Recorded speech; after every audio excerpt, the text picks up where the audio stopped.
बिस्मिल्लाहिर्रहमानिर्रहीम। अस्सलामु अलैकुम वरहमतुल्लाहि वबरकातुहू। मंच पर बैठे हुए उत्तर प्रदेश मजलिस इत्तेहादुल मुस्लिमीन के सदर मोहतरम जनाब शौकत अली साहब, मजलिस इत्तेहादुल मुस्लिमीन के प्रत्याशी वो मौजूदा विधायक मेरे भाई जनाब शालम साहब उर्फ गुड्डू जमाली साहब और मंच पर बैठे हुए तमाम सियासी नेता, मेरे जमात के रुफ़क़ा, मोअज़्ज़िज़ हाज़रीन इकराम, मेरे गयूर नौजवान साथियों, आप तमाम का बेहद शुक्रिया कि आपने अपना कीमती वक्त निकाल कर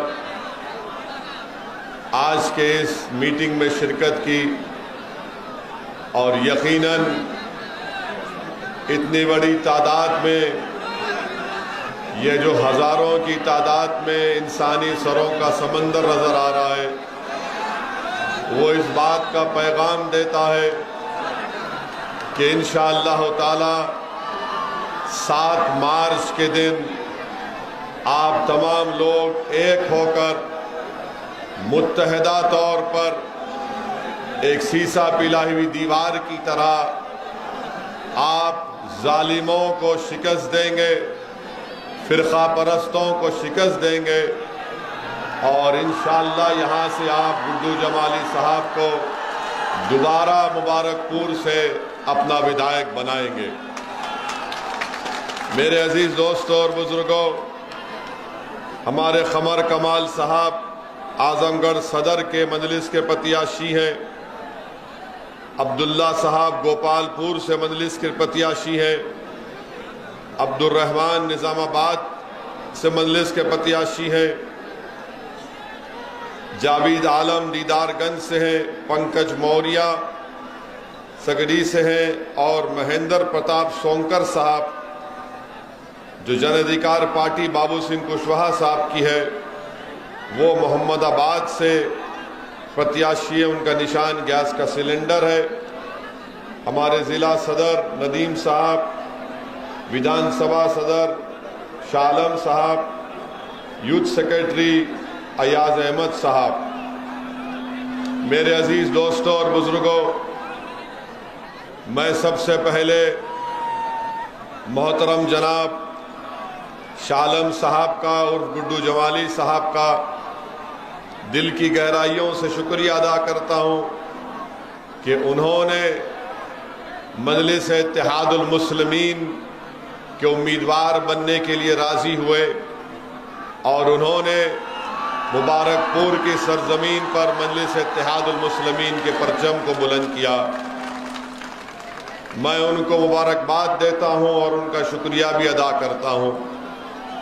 मैं अल्लाह का शुक्र अदा करता हूँ कि अल्लाह सुब्हानहू व तआला ने अपने हबीब मोहम्मद मुस्तफ़ा सल्लल्लाहु अलैहि वसल्लम के सदक़े और तुफ़ैल में मुझे मुबारकपुर आने का मौका इनायत फरमाया।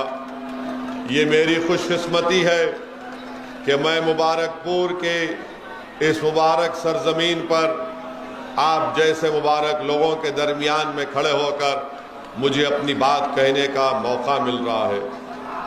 मेरे अजीज़ दोस्तों और बुजुर्गों, मेरी इज़्ज़तदार माँ और बहनों, मैं आपको ये बताने आया हूँ कि गुड्डू जमाली साहब को जो टिकट काटा गया वो सिर्फ उनका नहीं काटा गया बल्कि मुबारकपुर की जनता को धोखा दिया गया था। अब ये मुबारकपुर की आवाम और जनता को इस नाइंसाफ़ी के खिलाफ, इस बेइज्जती के खिलाफ और आपके हक को लेने के लिए 7 मार्च के दिन आप तमाम को मुत्तहिदा तौर पर अपने वोट का इस्तेमाल पतंग के निशान पर करना पड़ेगा। मेरे अजीज दोस्तों और बुजुर्गों, आप जानते हैं कि भारत हमारा वतन अजीज है और उत्तर प्रदेश की सियासत है। इसकी एक तल्ख हकीकत यह है कि जब तक आपके पास आपका नेता नहीं होगा, आपकी आवाज़ को नहीं सुना जाएगा। अगर आज आप मुबारकपुर से और आजमगढ़ से उत्तर प्रदेश में जो आखिरी मरहले के चुनाव होने जा रहे, यहाँ पर आप मजलिस के उम्मीदवारों को कामयाब करेंगे तो ये कामयाबी आपकी होगी, क्योंकि आपकी सफ़ों से एक नेता निकलेगा। कोई मुझसे सवाल कर सकता है कि मुबारकपुर को ओवैसी तुम आ रहे हो और गुड्डू जमाली के लिए वोट की बात कर रहे हो, क्या गुड्डू जमाली 2 मरतबा के विधायक नहीं है? हाँ, गुड्डू जमाली 2 मरतबा के विधायक है, मगर उस 2 मरतबा में और अब तीसरी मरतबा की कामयाबी जो होगी उसमें जमीन आसमान का फर्क होगा। क्या फर्क होगा बताओ? क्या फर्क होगा? फर्क ये होगा कि 2 मरतबा गुड्डू जमाली को जिस पार्टी से वो वाबस्ता थे उनको रोका जाता था। आज जब गुड्डू जमाली आपकी दुआओं से, आपकी आशीर्वाद से, वोट से कामयाब होगा तो वो आपका नेता होगा, गरीबों का नेता होगा। ये फर्क है। ये आपका लीडर होगा और आपके दरमियान में खड़े होकर मैं जनाब गुड्डू जमाली साहब को कह रहा हूं कि जब अल्लाह और मुबारकपुर की जनता आपको अपने दुआओं से, मोहब्बत और वोट से कामयाब करेगी तो गुड्डू जमाली साहब जब आप उत्तर प्रदेश की विधानसभा में जाएंगे तो आप उस विधानसभा में मुबारकपुर उत्तर प्रदेश के गरीब, मजलूम, अति पिछड़ा, जिसको दबाया गया, कुचला गया, उनकी आवाज को आपको बुलंद करना पड़ेगा।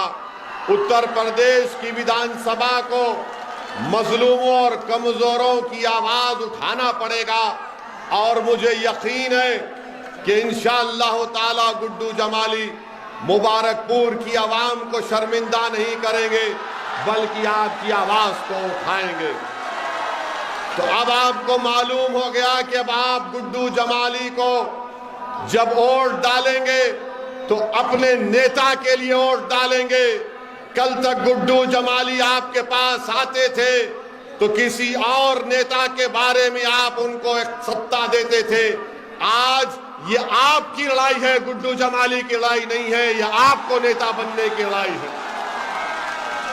मेरे अजीज दोस्तों और बुजुर्गों, ये मुबारकपुर की मुबारक सरजमीन जहां पर जामिअतुल अशरफिया है जो 120 साल पहले उसको कायम किया गया, जहां पर तौहीद की शमा को रोशन किया गया और उस तौहीद की शमा की रोशनी ना सिर्फ इस मुल्क में, ना सिर्फ बर्रे सगीर में, बल्कि दुनिया के कोने कोने में मिसबाही पहुंचकर तौहीद की शमा को जला रहे हैं।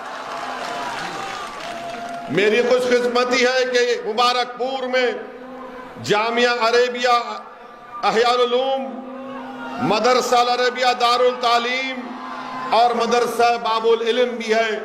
मैं इन तमाम मुदर्रिस को सलाम करता हूँ, इनके तमाम जिम्मेदारों को सलाम करता हूँ।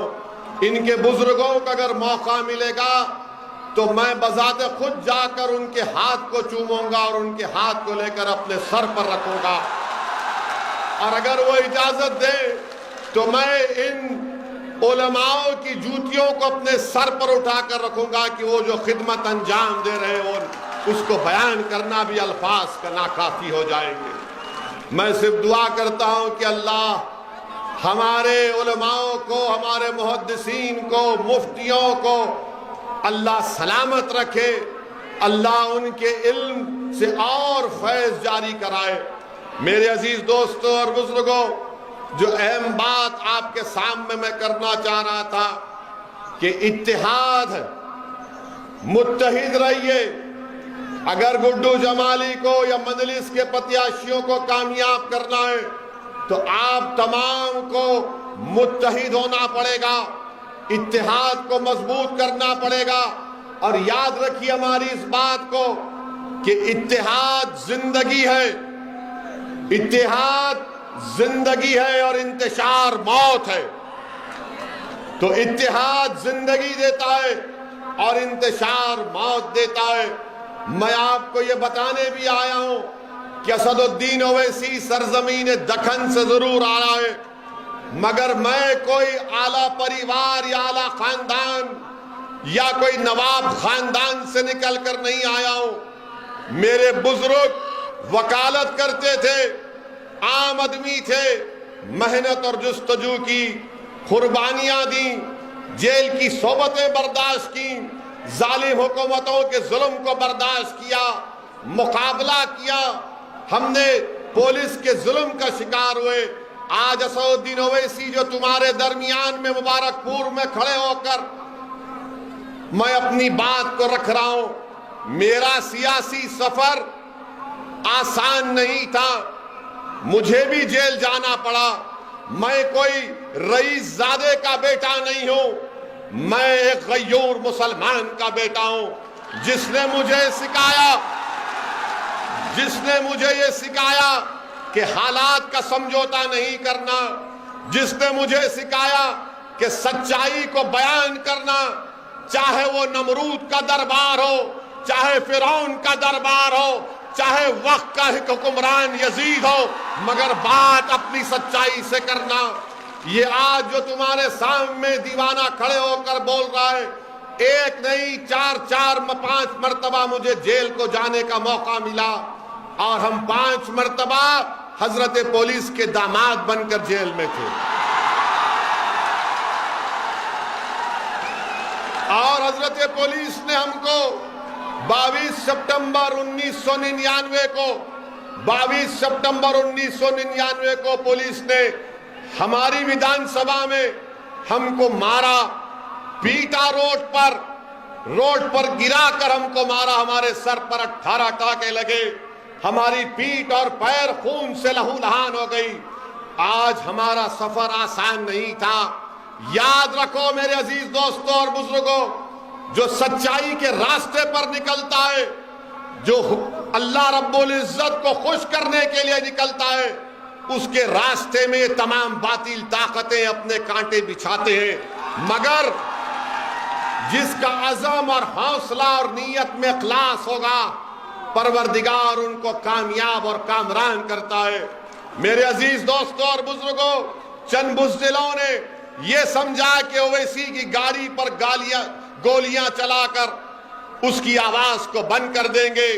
मैं उन बुज़दिलों से कहना चाह रहा हूं, वो नाथूराम गोडसे की नाजायज औलाद से कहना चाह रहा हूं, मैं उन लोगों से कहना चाह रहा हूं जो असल दिमाग है, जो मैं उन लोगों से मुखातिब हूं आज, जो उन जालिमों के हाथ में तुमने बंदूक थमाई।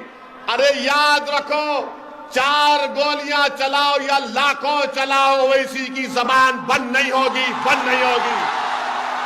हाँ, अगर अल्लाह ने तय कर लिया कि मेरी मौत होगी, मगर मेरी जबान तुम बनोगे ना मेरी जबान।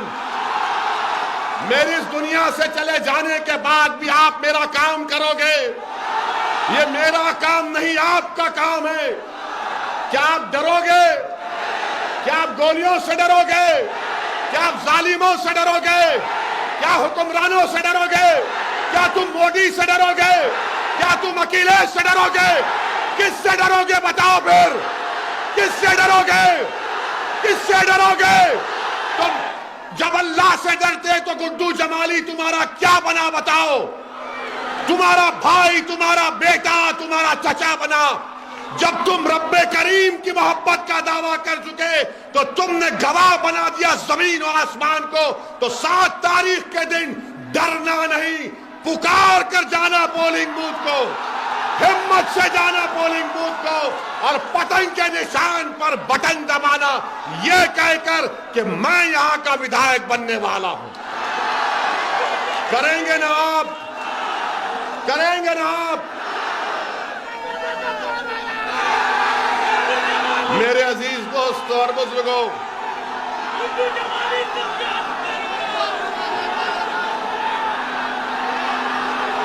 लगाओ नारा, दबा के लगाओ,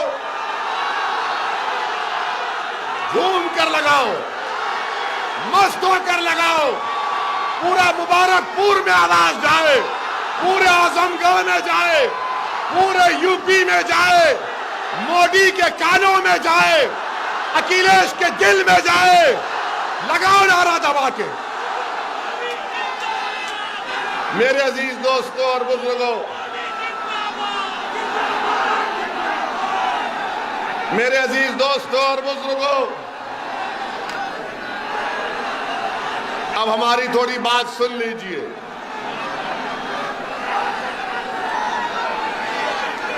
मेरे अजीज दोस्तों और बुजुर्गों, हम आपको बता रहे थे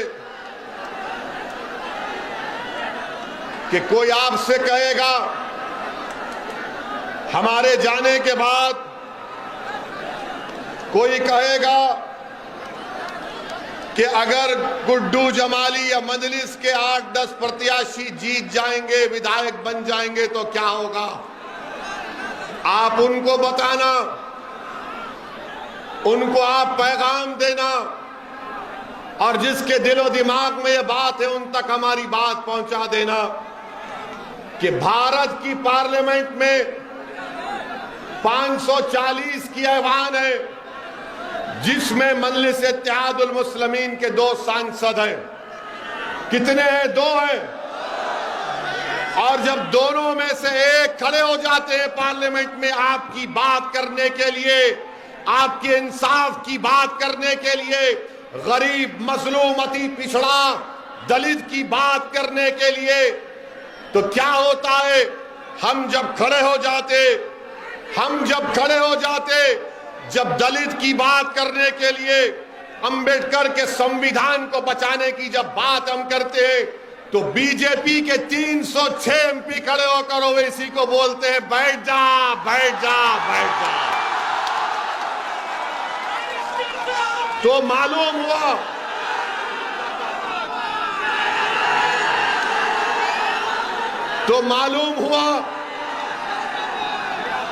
मालूम हुआ कि ओवैसी, असदुद्दीन ओवैसी सिर्फ अल्पसंख्यक समाज मुसलमान की बात नहीं करता।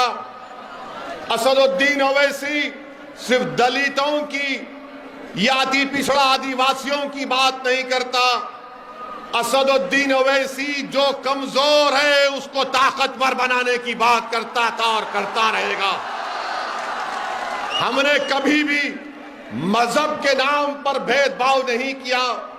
मेरी कोई एक ऐसी तकरीर दिखा दो जहां पर मैंने किसी समाज या किसी मजहब के बारे में कहा मेरी लड़ाई संविधान बचाने की है।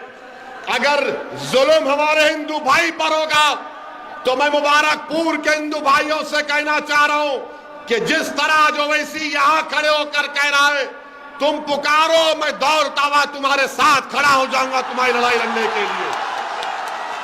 अगर मुबारकपुर का दलित आवाज देगा कि ओवैसी आ जाओ, अंबेडकर के संविधान को बचाना है, अंबेडकर के मान और सम्मान को उठाना है, तो खुदा की कसम ओवैसी उस दलित परिवार के साथ खड़ा होकर लड़ाई लड़ेगा। इसीलिए जब 2019 में हैदराबाद की आवाम ने हमको चौथी मर्तबा रुकने पार्लियामान एमपी बनाया, तो हम जब हल्फ लेने के लिए गए तो बीजेपी के 300 एमपी नारा लगाना शुरू कर दी। हमको देखकर हमने भारत के संविधान पर अल्लाह के नाम पर हल्फ लिया। उसके बाद हमने नारा लगाया जय भीम। तो बीजेपी के लोगों एमपी सन्नाटे में आ गए, जबान कतर लिए। बाद में हमसे पूछे ये तुम्हारे दिमाग में कैसा आता है? हमने कहा दिमाग में नहीं, हमारे दिल में बाबा साहब अंबेडकर है। हमारी सोच और फिक्र में, हमारी सोच और फिक्र में किसी से नफरत नहीं है।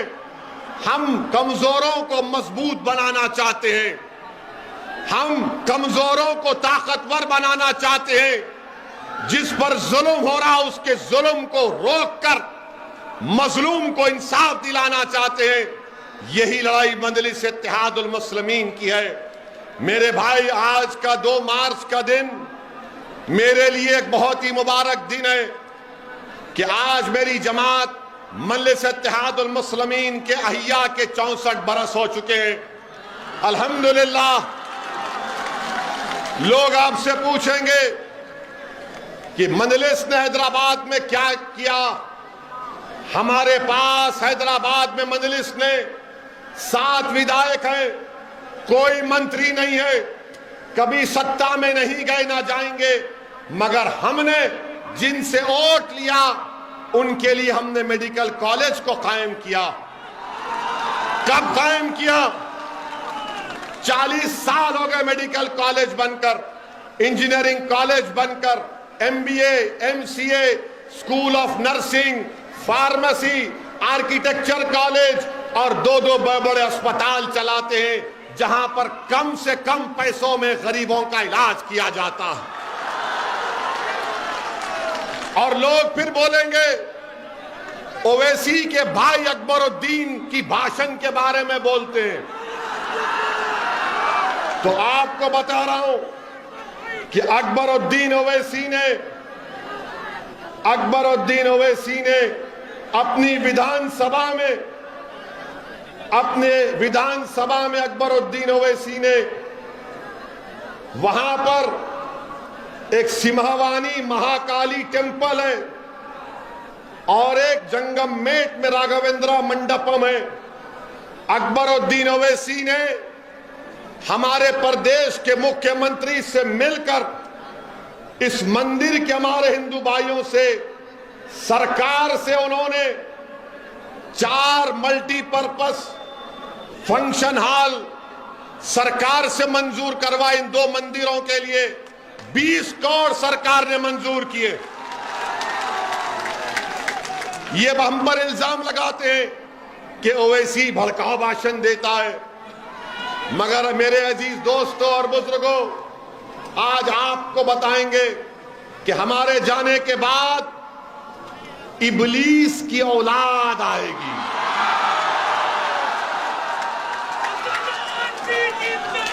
अबू जहल अबू लहब की नाजायज औलाद आएगी। यजीद के मुर्दार दिल रखने वाले भी आएंगे और आकर बोलेंगे बीजेपी है, भाजपा है, उसको क्या करेंगे। तो आप क्या जवाब देंगे उन लोगों को जब वो लोग भाजपा कहेंगे? तो आप बोलेंगे भाजपा को अगर मुबारकपुर से कोई हरा सकता है तो उसका नाम क्या है बताओ। जो भाजपा को यहां से हरा सकता है उसका नाम क्या है बताओ। आवाज में और ताकत आनी चाहिए, वहां से भी आनी चाहिए, वहां से भी आनी चाहिए। उसका नाम क्या है बताओ। जो योगी और मोदी को रोक सकेगा उसका नाम बताओ। आप अखिलेश, बड़े और छोटे अखिलेश, देख लो जनता ने कह दिया कि 7 मार्च के दिन किसको वोट देंगे, किसको वोट देंगे, किसको वोट देंगे। मेरे अजीज दोस्तों और बुजुर्गों, अब सपा के लोग बोलेंगे ओवैसी तो जज्बाती भाषण देता है, आप भी दो ना अखिलेश, क्यों नहीं देते? कौन रोक रहा है आपको? और जो लोग आपको बोलेंगे जज्बात, नौजवानों को जज्बाती करता है ओवैसी, अरे याद रखो मैं उन नौजवानों के बुजुर्गों को सलाम करता हूं, उनकी मां और बहनों को सलाम करता हूं कि तुमको जज्बाती बनाया। अगर कोई दलित पर जुल्म हो रहा, किसी गैर मुस्लिम पर जुल्म हो रहा और तुम्हारे दिल में जज्बात ना आए तो वो मुर्दा है, इंसान नहीं है। याद रखो हमारी बात।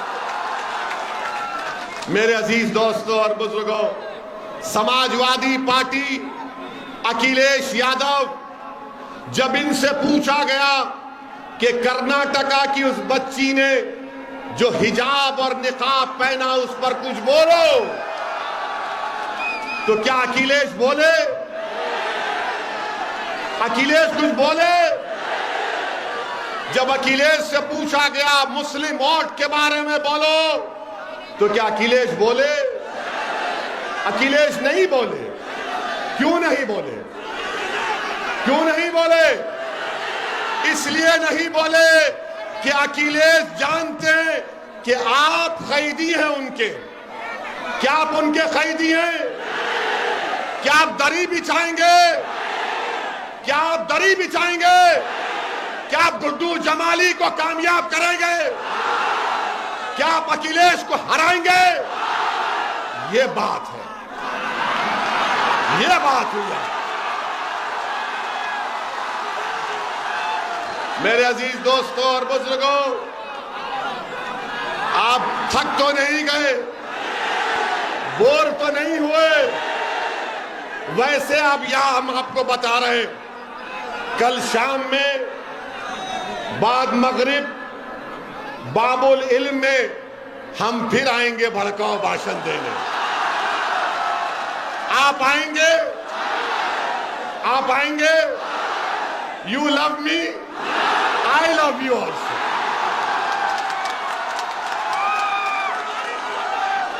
इसको बोलते दो तरफा मोहब्बत, इसको बोलते दो तरफा मोहब्बत।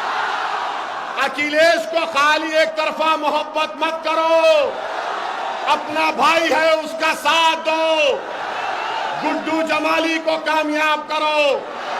ये लड़ाई हमारी है, ये लड़ाई में आपको गुड्डू जमाली को कामयाब करना है। समाजवादी आपकी आवाज ना कभी थी ना है। और सुन लो, और सुन लो सपा वालों, सुन लो सपा वालों, ओवैसी जब तक जिंदा रहेगा तुम्हारी नींदों को हराम करके रख दूंगा इंशाअल्लाह। अब तुम मोदी योगी को डराकर हमारा वोट नहीं हासिल कर सकते। अब हम नेता बनाएंगे, बनाएंगे ना नेता, हम नेता बनाएंगे, मुबारकपुर को बेहतरीन बनाएंगे।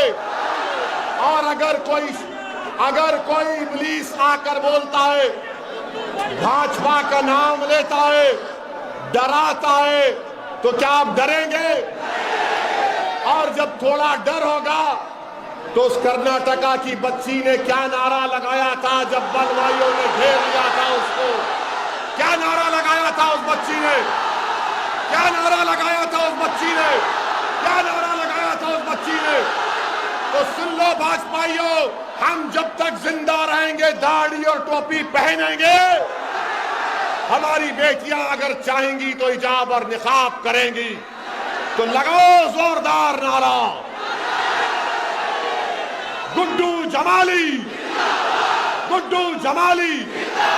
7 तारीख को पतंग के निशान पर बटन दबाएंगे, 7 तारीख को पतंग के निशान पर बटन दबाएंगे, 7 तारीख को पतंग के निशान पर बटन दबाएंगे।